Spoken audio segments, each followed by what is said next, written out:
the storytelling in it, to the point where I do it now myself. So I would say that I'm in it and I'm here for it. So I'm ready for the Okay. conversation. Okay. Okay. Mm, okay. Okay. So Okay. okay, so if you had to put a gauge on Yeah. it, um, how long you say you've been inside the culture from your perspective? From my perspective. Yeah, how long you been in the Um, culture? and I'll be honest with the answer. Of um, course you are. so I would say maybe from I'm 25 now today, so I would say from when I was about 13. Oh, that's a long time. Okay. Yeah. Okay. So you went from middle school to adulthood. Like that's when most people really, Right. it clicks into them. Yeah, no, absolutely. Okay. Mm, So then yeah, you should have some strong viewpoints as well. So 100%. hey, My hey, brother grew up hey, playing Nas, grew up playing Jada Oh Kiss. I boy. heard all of it in the okay, so hold on. background. Which Nas album you came up on? Which one you came Um, up on?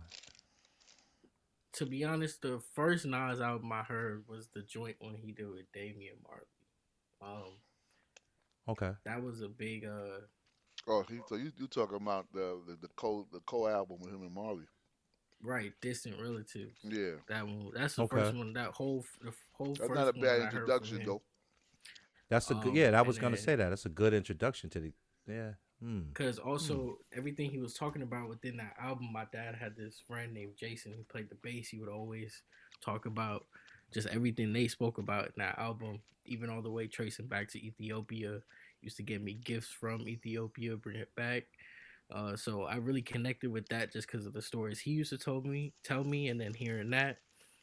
From then I listened to Godson on my own, uh, and then went all the way back to Illmatic. But it wasn't until Nigel really told me to sit and listen to what he created that I was able to see the full picture and why he's up there.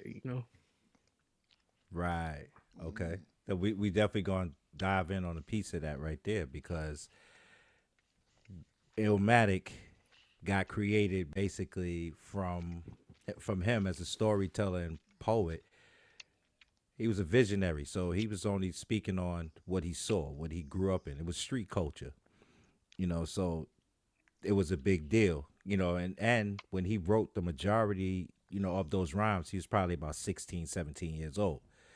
So by the time Illmatic came out, it was out for about 3 years already on the word. street anyway. It was out for Yo, about three hold on, years. hold on, real quick. Yo, Mhm. Preem, when you hear this, I'm still mad at you, nigga. You lost my killer tape. You know what it is, boy. Go ahead, man. True. Oh man. Uh, that's funny.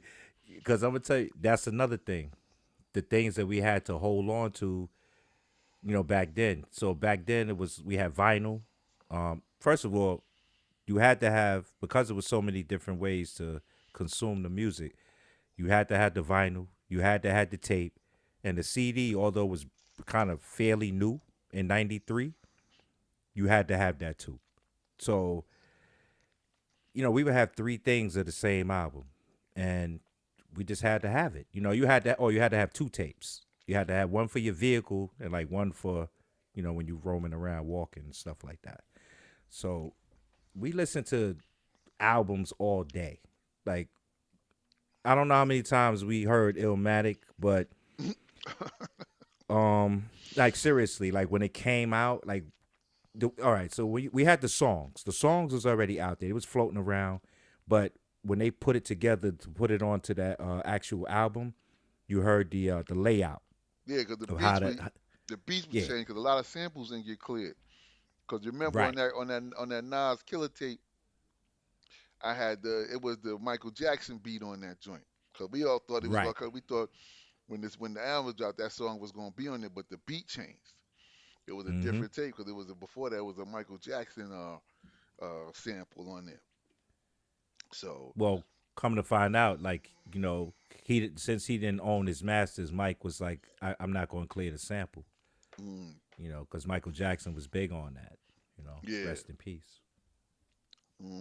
So I Mm-hmm. mean, but yeah, that that joint was out for a minute. That Illmatic, he was running around in the streets of New York for a minute on bootleg, and everybody had different tapes, versions or whatever. But you know, so finally when it did come out, Son only it still had he only had what 10 songs. Yeah, it was He about only had 40 minutes had 40 altogether. minutes. It was like a train ride to school on listening to that shit. Yeah, that's And basically what it was, right? and like I mean, Illmatic was one of those albums that changed that shifted the whole fucking game. Like it shifted everything. Like it shifted the way rap was even done after that. Like what I mean when he did it, because what I'm saying around that time that's when Big and all of them was coming. You know what I'm saying? Then you They had was they was waiting. They was yeah right you had behind them. you had Right, Big. right. You had the Wu, you had Big L. You had a whole bunch. You know what I mean? It was a whole bunch of dudes. Buckshot and them was out. You know what Yeah, I mean? So it was a landscaping album, Illmatic. Like that's what people don't be getting on about Illmatic. Like Illmatic was like 10 joints to this day. Nobody's ever done. Still can't do that. Like dudes got to give you like 12, 14 songs. well, Nobody like even it. even more, but he gave 10 hard That's joints. what I'm You know what I'm saying. saying? From Like that top to was that was bottom. relevant, From top to bottom. So right? it's like